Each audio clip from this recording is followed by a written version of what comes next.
നമസ്കാരം, wonder world of എൻ്റെ പുതിയൊരു വീഡിയോയിലേക്ക് എല്ലാവർക്കും സ്വാഗതം. അപ്പം നമ്മുടെ ഗിർ ക്രോസ് പശുവാണിത്. അപ്പോൾ ഇതിൻ്റെ ഷോർട്ട് വീഡിയോ ഞങ്ങൾ അപ്ലോഡ് ചെയ്തിരുന്നു.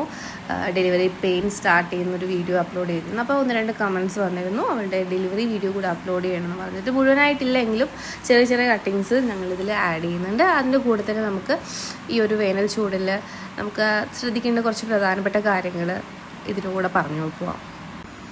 ഇവള് നമ്മൾ എക്സ്പെക്റ്റ് ചെയ്ത ഡേറ്റും കഴിഞ്ഞ് കുറേ ദിവസം കഴിഞ്ഞിട്ടാണ് ഇവൾ പ്രസവിക്കുന്നത്. ആക്ച്വലി 280 ദിവസം 10 ദിവസം എക്സ്ട്രാ കൂടാം എന്നാണ് നമ്മൾ നോർമലി പറയുന്നത്. പക്ഷേ 10 ദിവസവും കഴിഞ്ഞിട്ടാണ് ഇവൾ പ്രസവിക്കുന്നത്.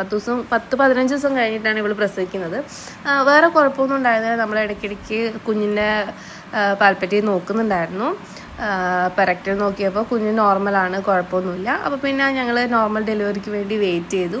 കാലത്ത് തന്നെ അവൾ ചെറുതായിട്ട് ഡെലിവറി പെയിൻ കാണിച്ചു തുടങ്ങി.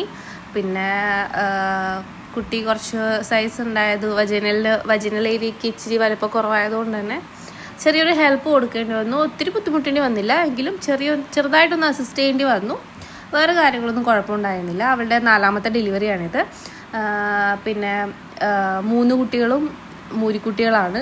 ഇപ്പം ഉണ്ടായതും മൂരിക്കുട്ടിയാണ്. ആദ്യം ഉണ്ടായ കുഞ്ഞ് മാത്രമാണ് പെൺകുട്ടി ഉണ്ടായിരുന്നത്. അതിപ്പോൾ നമ്മുടെ ഫാമിൽ തന്നെ ഉണ്ട്. അവളിപ്പോൾ പ്രഗ്നൻ്റ് ആണ്. ഈ പശു എന്ന് പറയുന്നത് നമ്മുടെ ഫാമിൽ തന്നെ ഉണ്ടായ പശുവാണ്. ഞങ്ങളുടെ അടുത്തൊരു ഒറിജിനൽ ഗീർ ബ്രീഡ് ഉണ്ടായിരുന്നു. അപ്പോൾ ഞങ്ങൾ പഠിച്ചുകൊണ്ടിരിക്കുന്ന സമയമാണ് കേട്ടോ. ആ സമയത്ത് ഏതോ ഡോക്ടർ വന്നിട്ട് അതിൽ ജേഴ്സീനെ കുത്തിവെച്ചു. അങ്ങനെയാണ് ഈ ഒരു ക്രോസ് ബ്രീഡ് ഉണ്ടായിരിക്കുന്നത്. അന്ന് പ്യുവർ കുത്തിവെച്ചിരുന്ന ഒരു പക്ഷേ ഞങ്ങൾക്ക് നല്ലൊരു ഗീർ പശുവിനെ കിട്ടിയേനെ. പക്ഷേ എന്താ അറിയില്ല, ആൾ ജേഴ്സീനെ കുത്തിവെച്ചു, ഞങ്ങൾക്ക് ഇങ്ങനെ ഒരു ക്രോസ് ബ്രീഡിനെ കിട്ടി. എങ്കിലും കുഴപ്പമില്ല. നമ്മളിപ്പോൾ കുത്തിവെച്ചിരിക്കുന്നത് ഗീറിനെയാണ്. പക്ഷേ അത് മൂരിക്കുട്ടിയായിപ്പോയി. കുറേ ക്യാരക്ടേഴ്സൊക്കെ ഗീറിൻ്റെ കിട്ടിയിട്ടുണ്ട്. എന്തായാലും അമ്മയും കുഞ്ഞും സുഖമായിട്ടിരിക്കുന്നു. ഇനി നമുക്ക് മിൽക്ക് ഈൽഡും കാര്യങ്ങളൊക്കെ മറ്റൊരു വീഡിയോയിൽ ഷോർട്ട് വീഡിയോയിൽ അപ്ലോഡ് ചെയ്യാം.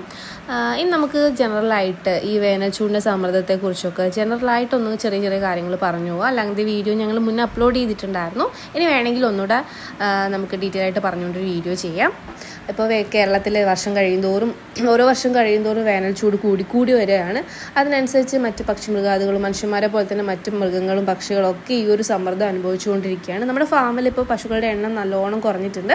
ഈ ഒരു വേനൽ തുടങ്ങിയ ശേഷമാണ് നമ്മൾ എണ്ണം കുറച്ചത്. ഈ ഒരു പച്ചപ്പുല്ലിൻ്റെ ലഭ്യത കുറവൊക്കെ തന്നെയാണ് മെയിനായിട്ടുള്ള കാരണം.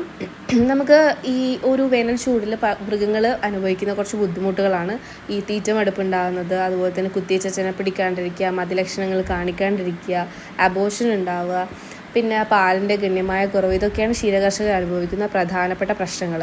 ഈ ഒരു ചൂടുകാലത്തെ മുൻകൂട്ടി കണ്ടുകൊണ്ട് തന്നെ കുറച്ച് പച്ചപ്പുല്ലിൻ്റെ കൃഷിയൊക്കെ മുന്നേ തന്നെ സ്റ്റാർട്ട് ചെയ്ത് വയ്ക്കുക. അപ്പം നമുക്ക് ഈ ഒരു സാഹചര്യത്തിൽ അത്യാവശ്യം നമുക്ക് പുല്ലൊക്കെ കന്നുകാലികൾക്ക് നൽകാൻ വേണ്ടി ഇത് ഒരുപാട് ഹെൽപ്പ് ചെയ്യും.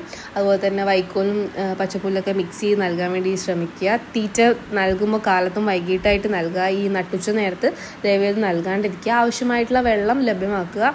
എപ്പോഴും ഓട്ടോമാറ്റിക്കായിട്ടുള്ള വെള്ളം വരുന്ന സംവിധാനമൊക്കെ വയ്ക്കുകയാണെങ്കിൽ ഏറ്റവും നല്ലത്. ഇല്ലെന്നുണ്ടെങ്കിൽ നമ്മൾ ബക്കറ്റിൽ എപ്പോഴും അവർക്ക് ആവശ്യമുള്ള ചൂട് കൂടിയ സമയങ്ങളിലൊക്കെ വെള്ളം നൽകാവുന്നതാണ്. പിന്നെ ഓട്ടോമാറ്റിക് സ്പ്രിങ്ക്ലേഴ്സ് വെക്കുകയാണെങ്കിൽ അത് നല്ലത്. അല്ലെങ്കിൽ കുളിപ്പിക്കുക, 2 നേരം പശുക്കളെ കുളിപ്പിക്കുക. ഇതൊക്കെയാണ് പ്രധാനമായിട്ട് ചെയ്യേണ്ട കാര്യങ്ങൾ. അതുമാത്രമല്ല, വേനൽ സമയത്ത് ഒരു 10 മണി മുതൽ വൈകിട്ട് 4 മണി വരെയുള്ള സമയങ്ങളിൽ തുറസായ സ്ഥലങ്ങളിൽ പശുക്കളെ കെട്ടാണ്ടിരിക്കുക. അതുമാത്രമല്ല, ബാഹ്യപരാധങ്ങൾ വഴി ഉണ്ടാകുന്ന ഒരുപാട് അസുഖങ്ങൾ സ്പ്രെഡ് ആവുന്ന ഒരു സീസൺ കൂടിയാണ് ഈ ഒരു വേനൽക്കാലം എന്ന് പറയുന്നത്. അതുകൊണ്ട് തന്നെ പാലുൽപാദന രംഗത്ത് ഒരുപാട് പ്രശ്നങ്ങൾ ഈ ഒരു വേനൽക്കാലത്ത് ഉണ്ടാവുന്നുണ്ട്. അപ്പോൾ നമ്മുടെ വീഡിയോ വൈൻഡപ്പ് ചെയ്യാനുള്ള സമയമായി. അപ്പോൾ നെക്സ്റ്റ് വീഡിയോയിൽ നമുക്ക് സമ്മർ സ്ട്രെസ്സിനെ കുറിച്ചുള്ള കൂടുതലായിട്ടുള്ള കാര്യങ്ങൾ ഡീറ്റെയിൽ ആയിട്ട് നമുക്ക് ഡിസ്കസ് ചെയ്യാം.